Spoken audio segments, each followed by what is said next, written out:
Hi, I am Hayley Victoria and welcome back to my crime and policing channel. In today's session we are looking at drugs. In fact, I've got some right here. These are prescription, which means I'm allowed to have them. So I have a lawful excuse to have these in my possession because they've been prescribed to me by a doctor. However, if you had these and you weren't prescribed them, you would be in trouble because you're not allowed to do that. And did you know that if I gave these to somebody else, I'd be committing an offence? True story. So today we're looking at drugs, and that's because you've asked me to, which is awesome. I've not covered drug legislation for a couple of years, so it gave me a good opportunity to just kind of recalibrate and just get my own knowledge back up to date. So thank you for that. If you could keep sending me things, guys, because you are helping me at no end. But yeah, today we are back on the hype. We are looking at the drugs, in particular Misuse of Drugs Act 1971, which thankfully for me has not changed. We have had the introduction of the psychoactive substances, which was in when I was still in training, so we're good on that one too. That's going to be a totally separate video though, because these things are huge. We can't possibly cover the whole of the Misuse of Drugs Act 1971 in one video. So what we are going to do is just have a look at the classifications of drugs, what they are, etc. And maybe look at some simple possession as well. Then next video we'll look at probably PWITs, and so that's possession with intent to supply. And then we'll also look at your search powers under Section 23 of the Misuse of Drugs Act 1971. But for today, we're just going to start off with the basics. So let's talk about drugs. First of all, people, don't take them recreationally. They're so bad for you. And, you know, I don't know one good story that started with, and then they started taking heroin, okay? That is never going to be a good story. The reason why these things are unlawful to possess is because they can really damage your body. And they're classified in 3 different categories. So when you're looking at your controlled drugs, you get Class A, Class B and Class C. And the more severe are your Class A, and your less severe are your Class C. And that depends on what they do to your body, so the effects they have on you.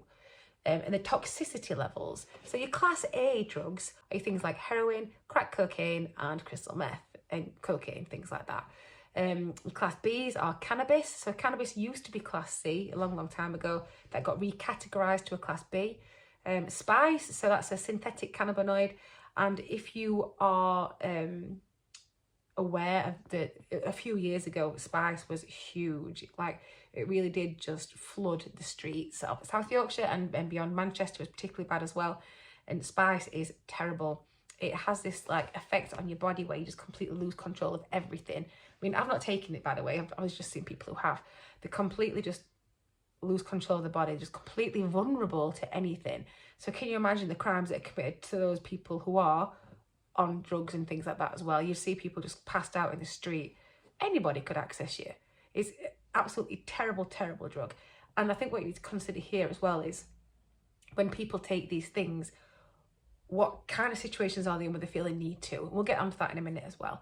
Class C, you're looking at kind of prescription painkillers, diazepam, things like that. And also in your Class B as well, things like speed, that's where they sit. So there are obviously street names for a lot of things. So I've just said speed, amphetamines, and you will hear lots of different things depending on whereabouts in the UK you are. So things like heroin will be known as smack, gear and things like that. It depends where you are. You'll know your little colloquialisms and things that they get called, the street names. It's really funny when like you get people my age trying to speak street, you're like, can we just not? So I'll just use a proper terminology for you, because things we used to call it, we probably don't anymore. And I don't want to embarrass myself further. Okay, so I am using today to help us the Blackstone's Handbook for Policing Students. And I know I've mentioned this before, but it's a super useful tool. If you are studying to be a police officer or anything to do with kind of like law and you're interested in particular police powers, this is the book for you. So let's have a look at the definition in Blackstone's policing book then about what a controlled drug actually is. So a controlled drug is a drug that is subject to legal control. They are classified as such because of their harmful effects on the human body. I just said that. In particular the brain, and the fact that many people find the psychoactive effects of these substances enjoyable and therefore hard to resist, super addictive. Things like heroin, your opiates, they are really addictive. And the impact that can have on you is absolutely awful. And you'll find that a lot of people turn to crime to fund these habits as well. So it's this horrible, horrible cycle. It might be that in the initial stages of addiction, so when people are just starting to take these things, dealers will give them really cheap things or free drugs to get them hooked. And then once they're hooked, they'll start obviously demanding more for them. And that's when people start committing crime in order to fund their habits. Sometimes selling their own bodies, everything, stealing from their own families. It is awful, the effects that drugs have on people, psychologically and physically. Anyway, where was I? New substances are added to the Home Office list as they come into attention of the authorities. However, any alteration, however minor, to the chemical structure of a controlled drug makes it a different substance, and the new substance will therefore not be subject to existing controlled drug legislation. Any such altered substance that has a psychoactive effect and is classed as a psychoactive substance will now be covered by a Psychoactive Substances Act 2016, which is a different video. Okay, so we're looking at controlled drugs. As I mentioned, you've got your categories or your classifications A, B and C, and they differ in toxicity and effects they have on your body. And that's all through the Misuse of Drugs Act 1971. And that's according to the potential harm that they're going to have on you and the effects that they have. Other things, class A would be LSD, magic mushrooms, because they have obviously a massive effect on you and your body. I would recommend not taking any of these substances, by the way. I'm definitely an anti-drug person. It's not anything that's ever floated my boat. I'm okay with a couple of beers and I'm good, even if I don't drink anymore. But anyway, yeah, drugs are just not for me. And why you put something in your body that you've not been prescribed, I don't know, because obviously it's dangerous. I did mention I've got some prescribed drugs. Obviously I do take prescribed drugs, and that's purely because I'm really poorly. But I've studied chest infection. I don't know why I'm being so dramatic about it, but they've given me lots of painkillers and stuff. Anyway, you can get a full list of controlled drugs on the Home Office website, and that can help you learn what kind of things are present in the UK at the moment and what having, you know, surges in popularity in order to police them. The big one for us at the moment is cannabis. So cannabis is huge in terms of the cultivation now in the UK, and that feeds into things like organised crime groups as well. So things like human trafficking and modern slavery. A lot of the time the victims of that will be used to county lines crimes, to be cuckooing as well. So that's where you might be in a house owned by a drug dealer who will be growing stuff in there, and your job is to kind of be in the house and get water and stuff like that. Generally those people are being trafficked or are being exploited by those higher up criminals. In terms of other stuff as well, so you might be cultivating these crops because they are massive, and you know, just heads up drug dealers out there, the police know about you. What they do, just gather enough info and intel to come and get you. And it's interesting, isn't it, when you get a nice snowy day in winter and there's that one house where the roof is completely clear and everyone else is really snowy. We're on to you guys. We know. Anyway, yeah, so we're looking at drugs, like I mentioned. And like I said, cannabis is the big one at the moment in certainly where I am. We've always got problems with things like crack and heroin. Not so much with crystal meth, but heroin's quite a big one as well. And it's, like I said, it's super, super addictive. Another thing that people are doing is prescription painkillers, which generally fall under the class C's, and they're easy to access. So somebody might be getting them prescribed by the doctors, and then they will then go on and sell them for like 50p a downer or something like that. Probably more now. But yeah, and that is where the cycle goes with it. If you quite innocently believe you're helping your friend out by giving them some of your top whack cocodamol or whatever, or some codeine, you're actually committing an offence. You're supplying them with drugs, and you don't want to be doing that. Imagine that on your record. No, thank you. Okay, so let's look a little bit of legislation then. In terms of what we're looking at today, like I mentioned, it's the Misuse of Drugs Act 1971. We're looking at simple possession. So we're looking at section 5, subsection 2. I always do this with subsection 2s, and this is about possession. So I'm going to read it to you now. Like I said from this book, so I know some of you guys like to use these for your assignments and stuff, so I want to make sure I get it word for word for you. So, like I said, we're looking at possession. So unlawful possession. In order to commit this offence, section 5, subsection 2 of the Misuse of Drugs Act, a person must unlawfully, so possession of a controlled drug may be lawful under certain exemptions for doctors, etc., and some patients. So unlawfully have a controlled drug. So that substance must be proved to be a drug from class A, B or C. The person does not have to know the substance is a controlled drug. So I'll just make sure I go back from the beginning there. So a person must unlawfully have a controlled drug in their possession. So in their possession doesn't always mean just to have it on you. I mean, it certainly does in terms of it can be actual. So you could have it on you, or it could be constructive. So it's either in your control, in your house, in a vehicle or something like that, which doesn't have to be directly where you are right now. So unlawfully have a controlled drug in your possession.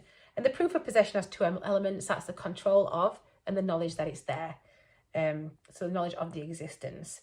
So control of a substance is indicated by rights the person has over the substance and generally amounts to ownership. So that could include stuff you find on you, stuff in your pocket, stuff found in your property. And there's a couple of examples here which I'll read to you now. So example they've said is, say I have something in my pocket, I need to know that it's there.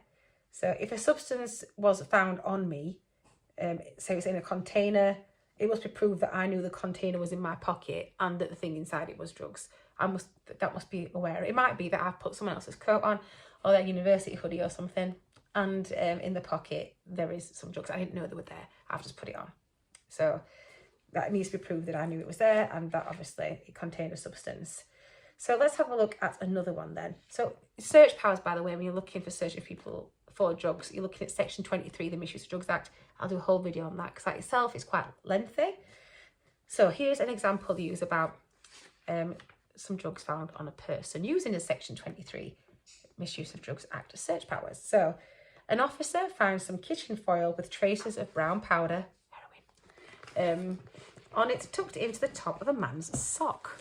Right, okay. So instantly what you're thinking there, it's gotta be heroin, right? Gotta be. So after examination, the brown powder is identified as heroin. Told you. To prove the offence of possession, it must therefore be shown that. So the foil with the powder was in the man's sock. We need to prove it was in their sock, okay? The man knew the foil and powder were there. You'd like to think someone would know they got something in their sock, right? It doesn't matter whether or not they knew the substance was a controlled drug.